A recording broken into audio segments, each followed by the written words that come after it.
Lynn Edwards, and we are off-site today, and we are here in Mount Angel, Oregon, and my guest is Samantha Gilman. Welcome, Samantha. Thank you, Lynn. We are just having fun getting to know each other. I am so glad to meet you and welcome you.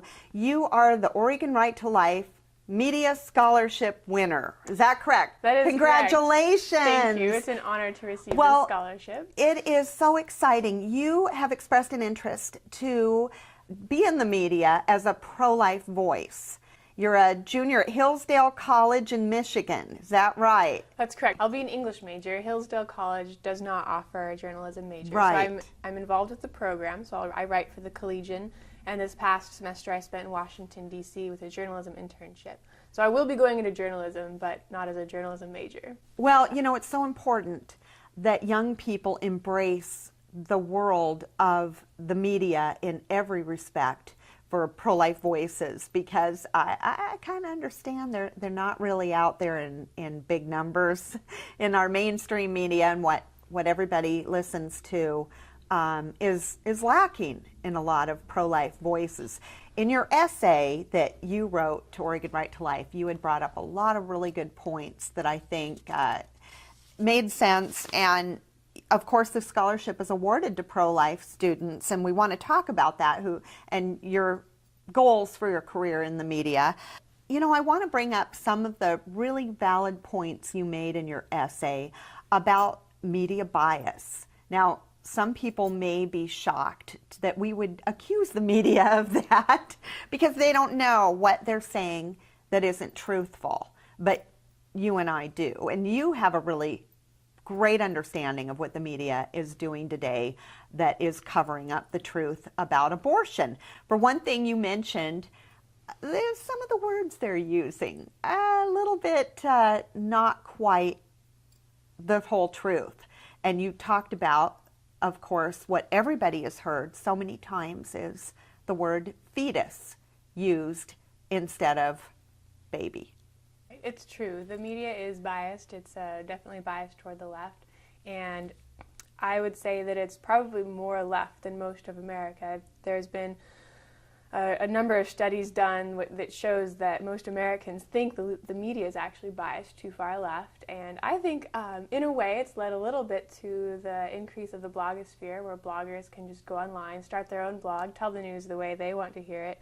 That's why Powerline is so popular, Istan Pundit, Memorandum, these, private blogs by the Drudge Report is such a big deal because it's not as biased as a lot of liberal, like CNN, NBC. What? CNN is liberal? What? Isn't this a shock? No, it's not a shock. No, I would say most media is pretty biased left. And in a way, the words they use, as you mentioned from my essay, using the word fetus instead of a baby, it plays mind tricks on you. It's turning something that is a human into a non-human. Because a fetus could be, a baby pig or a baby cow. Like that's the scientific word. It's a Latin. Used for, well, I'd probably for little one. Okay. So yeah, it probably could be interchangeable. Well, if you take biology class, a fetus is an unborn thing.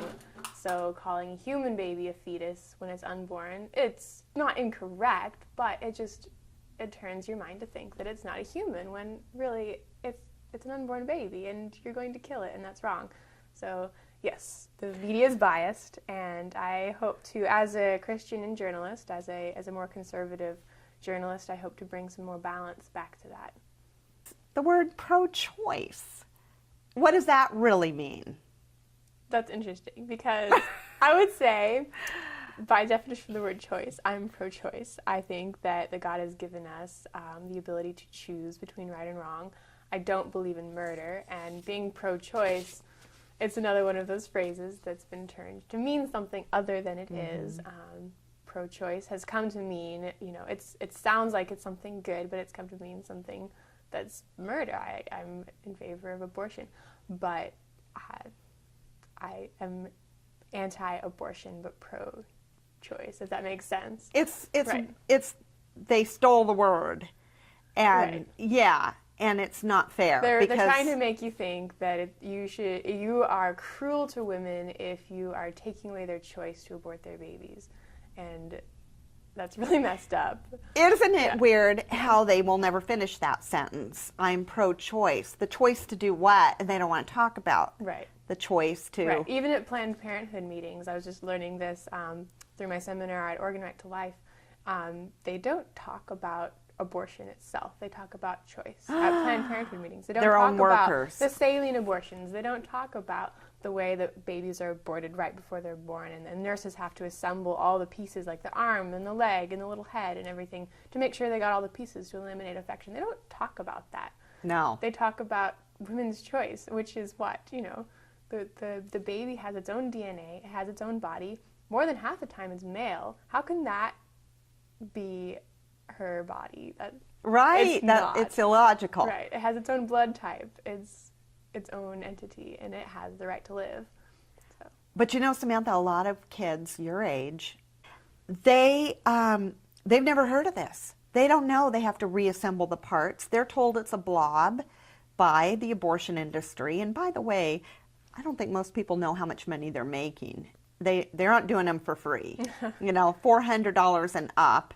And if the public can't pay for it, you and I as taxpayers are, which is something startling to most people too. But I don't think they hear this. I know they don't hear this. And I don't know if you heard the story of Abby Johnson, the ex-Planned Parenthood director, but she said exactly what you were talking about. She was an actual director of Planned Parenthood in Texas and now is pro-life and was the Right to Life guest speaker at the last conference.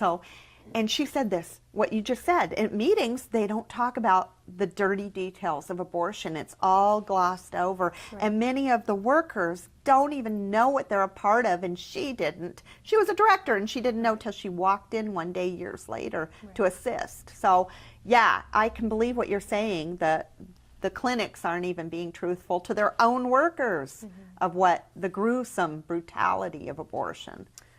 You can't say something is wrong based on the fact that it's gruesome. Amputation is gruesome, and that's not wrong if it's going to save your life. So that doesn't make it wrong. What makes it wrong is that you're taking a life. Right. Not just a life, but a life of the innocent. And that's our job as humans, is to protect the innocent and to protect life. And life is a gift from God, and to destroy that is to really do something horrendous. And that's what people don't think about, is that it is murder, and we can say that because it's true. Well, I think it's good to point that out, because many of the liberal media or whatever will say you can't force your morality on us, but of course all of our whole legal system is based on morality, that you can't rob a bank, you can't steal, you can't commit rape, you can't do a lot of things that are moral choices. So really, I don't think that argument is worth much. But nobody calls them on it, and that's the bad part. But you mentioned in your essay that the left protects abortion in so many ways. Why do you think that is? Because, in all honesty, it's because they do want their choice. I think it scares them that they have to face the sanctity of life, which means, in part, they have to face that there is a higher power that made life, that sanctified it, and that's a frightening thing, because you have to give up your control over your body. You have to give up your control over the way you see the world, and submit to a higher power that says, no, I've made life, I protect it, being God saying that to us. So I would say that they are, in part, scared to give up their control, and they definitely, it's a politic thing. There's money in abortions. There is big money. Yeah. And you also brought up a great fact that liberals want to silence Christian worldview, basically. Have you found that in your studies or your internship, that this is going on? Well, I think it goes around. It definitely happens in the world that Christians are silenced. Christians are persecuted around the world. They're not so much persecuted in America. We do have freedom of religion. The extent of persecution in America is you can't bring your Bible to work, or you can't talk about God you can't share Christ with, your coworkers, or that's considered, proselytizing and wrong, but we're free to go to church, feeling. And I haven't experienced this in my own life. I've lived in, forgive the expression, a Christian bubble my whole life. So I haven't been looked down on for my faith, but I know I have friends that have. One of my friends at college went to school in the inner cities of Detroit, and she said that you can't say the word God in my school. Unless you're swearing, probably. They usually are okay with that. She was basically the only Christian in her entire school, and she couldn't talk about her faith because... How scary would that be? I mean, it's not surprising when you say the location, but still, this is still America. Right. And I know that a lot of people in the workplace are intimidated also. I know we hear of a lot of people. And again, I haven't faced that. I grew up going to church with my family, and I was homeschooled most of my life and went to a Christian private school. So, of course, you can talk about God there. And I'm going to a fairly conservative college. It's technically secular, but there are so many Christians on campus. It's encouraged to talk about your faith. So. Well, that is really, well, talk a little bit about Hillsdale. And if for people that haven't heard of it before, it's in Michigan. Yes. Hillsdale is about how many students? Last I checked, about 1,300, but I'm probably fairly wrong. Small school. It's a small school. It's a private school. The thing about Hillsdale is they don't take government money. This is true. So yes, they can teach whatever they want. That really impresses me. And they put Hillsdale out a was fantastic... actually the first school to, in their charter or their mission statement, to not discriminate against race, gender, or age. Oh, really? And they were one of the first, I think the first in Michigan, to allow women to go to college. So they're founded in 1844, and they've held true to that ever since. And they really are all about liberty and constitutional principles and bringing us back to those first principles upon which our country was founded. The pursuit of life, liberty, and happiness. So important to keeping the freedoms we have. Yes. Is to understanding where they came from, which is God, not the government. So on campus, there are non-Christians, but so many of my friends at Hillsdale are very strong Christians. At noon every day of the week, there's what we call noonday prayer. We all go into what's called the fishbowl in the library. And we sit around this oval table and we just pray for about 30 minutes for campus, for our classes, for our finals. None of us have had sleep in the last 8 weeks. We've been going on fumes, and so we're just like crying out to God to help us with our school and praying for our country, and it's a really beautiful thing. So, and there's so many Bible studies. I led a Bible study last year with my friend for freshman girls. More Bible studies on that campus than you can shake a stick at. So it's I'm ready to sign up. Do they take old people? No, you live in the dorm, right? And so I live off campus. Oh, you live off campus, yeah. Well, their publication Imprimis. We have been receiving that for years, and for anyone that hasn't had it, it's a free publication. You probably just go online and you can sign up to get it, but they have had the most amazing guest writers for that. And you've had some very impressive guest speakers for this school, being small. Mark Stein, Herman Cain. Yes. I mean, top of the line people that I look up to as leaders, because they stand for our founding fathers' principles. And I love the idea there is no financial aid, but very generous donors, I'm sure, make sure deserving students can go. A lot of financial aid because of their commitment to the school's mission. And you're going to go somewhere with a group from the school. Where are you headed this month? Yes, I'm going back to Washington, D.C., back to my old stomping grounds for the March for Life this January 23rd, I think it is. That's a huge event. Yes. I've never been, but I follow it, with many friends going, and I can't imagine what that must feel like to march through the streets of Washington, D.C. peacefully. That's our style. And so many speakers with their testimony, from Silent No More, of course, post-abortive women, pouring their hearts out and urging people, to stand up for life. And it's an amazing and not exactly balmy weather. People stand for life there. Bundle up. Yep. Yeah, bundle up. Yep. But I think that's such a great testimony for life. And your school just doesn't have a few going. You have A We busload. usually get a pretty big busload. Almost half of campus disappears during March for Life. Isn't that fantastic? Because you see That's great. in the March for Life so many banners from different schools Right. that are standing for Yeah. life. But if you would, say something about if somebody's watching and they're a student at a school anywhere in the country and they aren't a conservative or Christian student body, how can they change what happens in their environment? How can they make a difference? It's hard. It's really hard. And I say this, to be honest, not coming from that perspective. I've never had to struggle with being the only voice. But I can tell you it's important. If you don't speak up, who will? Yes. So find an organization that would support you, whether it's your local Right to Life organization. If you're in Oregon, it would be Oregon Right to Life. Contact them, see if there's a way for them to be heard on campus. Find out if anyone you know feels the same way you do, and then you'll have, a buddy system, and that's somewhere to start with. Find out if there's a faculty member that could support you in starting a group. If you go to speakoutnow.org, I believe it is, it has a lot of really great stories of Christians on campus or conservatives on campus or pro-life people on campus that tried to start their own group and were just completely slapped down by the administration for no reason whatever, simply because they disagreed with the stance they were taking. And so you can read a lot of stories and testimonies of students that have tried to speak out, have been silenced, and how they got through that and how they stayed at their school and made a difference. I have so much admiration for anybody in that situation, and we do want to encourage people that are in that situation that feel like, I'm on a really hostile campus for this, for the pro-life point of view. Yeah.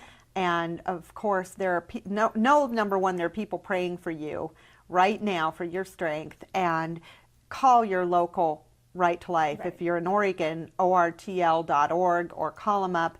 Chances are they have somebody on the campus that is pro-life and wants to start a club or already has one. It's so important to do what's within your power, because like I said, if you don't, who will? That's right. And the Lord loves to use those who think that they are the least of these. And if you think that there's nothing you can do, that's probably because you're exactly who God wants to use on your campus.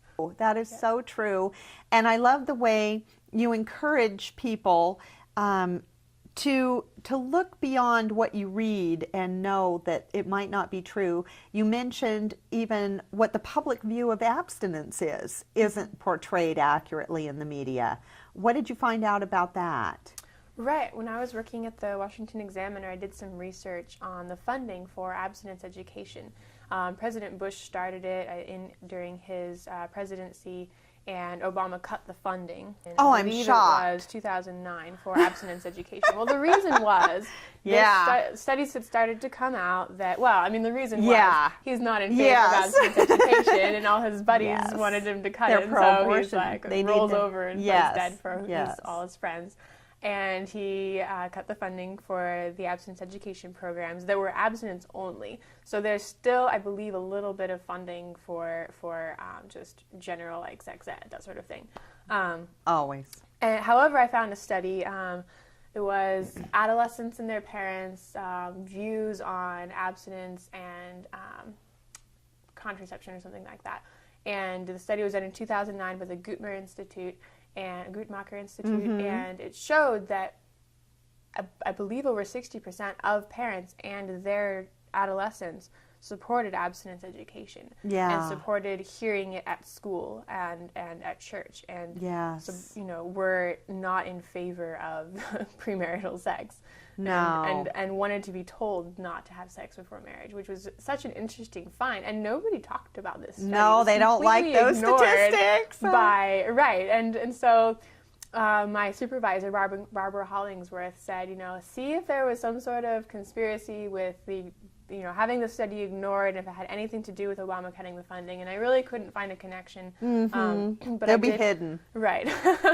But I honestly don't think there was a connection. It was just that it got ignored. It came out around the same time that Obama cut the funding.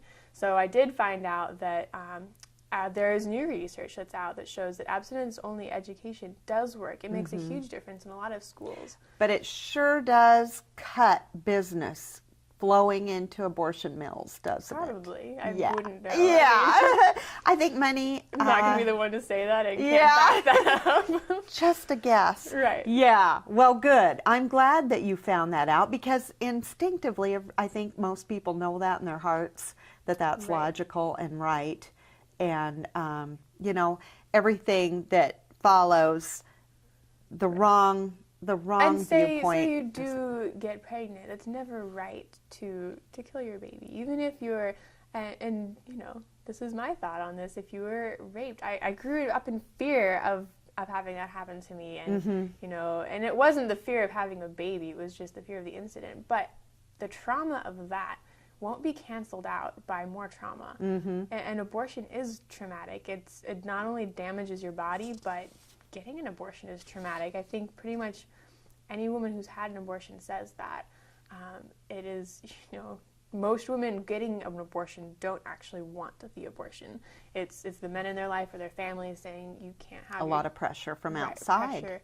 And so it's never a good thing. It's not redeeming to kill the most innocent person involved. Which is the baby. Yes, and that part isn't talked about. But you said you were able to hear a presentation once from a very unique perspective. When Can I was you in talk high about school, that? I heard a speaker talk about her experience and why she was an abstinence instructor for high school students, junior high, high school. She went around the country giving presentations on, you know, why not to have sex before marriage. And she started out with saying, you know, once upon a time there was a young woman who was raped, and she thought she was pregnant from that incident, and she thought, I need to have an abortion. I can't have this child. Everyone will know what happened, and I just don't want to remember about it. And she even scheduled an appointment for her abortion. And I can't remember what stopped her, but in the end, she didn't get the abortion. She had the baby, and that baby was my speaker. And she said, my dad was a rapist, but my mom chose life. And here I am today, living and breathing, able to talk to you and tell you, you know, what to, you know, to choose the right thing and to choose to do the right thing, because it always pays off. What an impact that has to have when somebody is able to hear a speaker like that. And I know there are several of them out there doing the best they can to share their stories, because so many people claim to be pro-life, except in the case of rape. And you've got to think about what child deserves to die for the crime of their father. Right. And it's just nobody. About selfish living. Mother Teresa says, it is poverty that a child must die, that you may live as you please. And it's so true. It's just a selfish thing. And I know I'm saying this as someone who's never been pregnant, never been, you know, forcefully raped.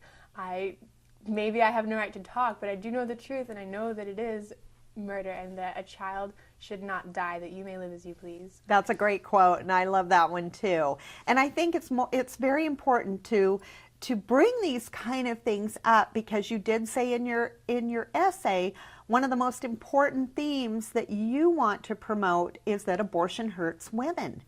And young people need to hear that message. It's true. Abortion does hurt women. You not only can be injured during the procedure, you could be lacerated.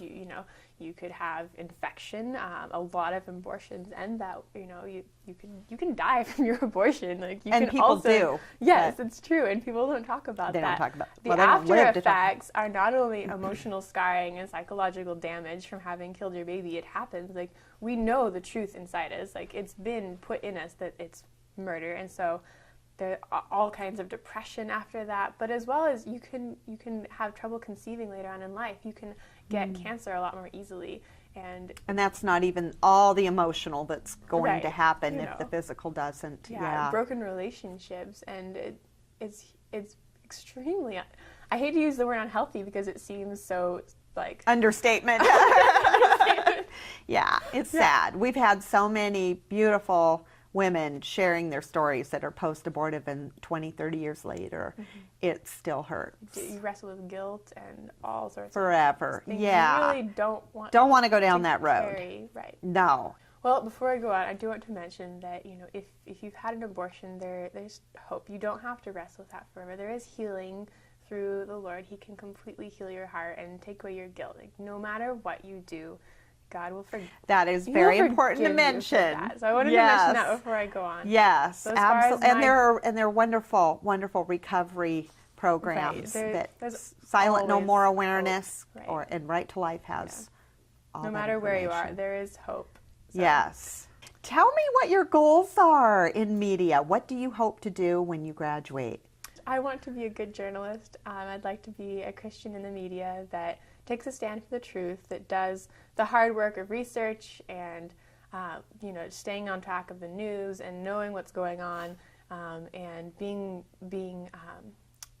just aggressive and bringing the facts to the table and saying, these are the facts, this is the data, this is the research, and you can make up your own mind. And if you ask, I'll tell you my opinion, but that's not my hope in journalism. It is to spout my opinion, actually. It's to really just to do good reporting, good journalism, good research, and be factual and care about the truth. And the truth. And care about people. And I don't want to be like so many others that just want to go into journalism so they can have a voice for their opinion. No one cares about my opinion. I'll just say that. That's not what a journalist's job is, right? Yeah, they care. They want to know the news and the facts, and that's my job as a journalist. And to be fair to our side, right? Finally. Right. Yes. Yeah. Which is so. Do you have someone picked out you'd like to work for? Or? Well, to be honest, it's been a dream job of mine to write for World Magazine, but that would be in the future. So. Yeah. Yep. Well, I bet you will. I really, really look forward to hearing what you're doing in the future. And I know Right to Life has some information on you on the website and a cute picture. And I think it's wonderful. I'm glad you're the winner, and I'm glad that everything is going so well for you, and that Oregon is getting such a great representative to Hillsdale, because I'd like to see some more go. I'd like to see my kids go there. It's so wonderful. So will you keep in touch with us and maybe come back and join us again on another break? But, there's so many different issues, but abortion is not just an issue to be debated, is it? As my good friend Father Frank Pavone said, it's an injustice to be fought. And I know the kids at Hillsdale are busy praying for our country every day, and I thank you. And please bring back our thanks to the campus from Oregon. I will. Thank you very much. Thank you, Samantha.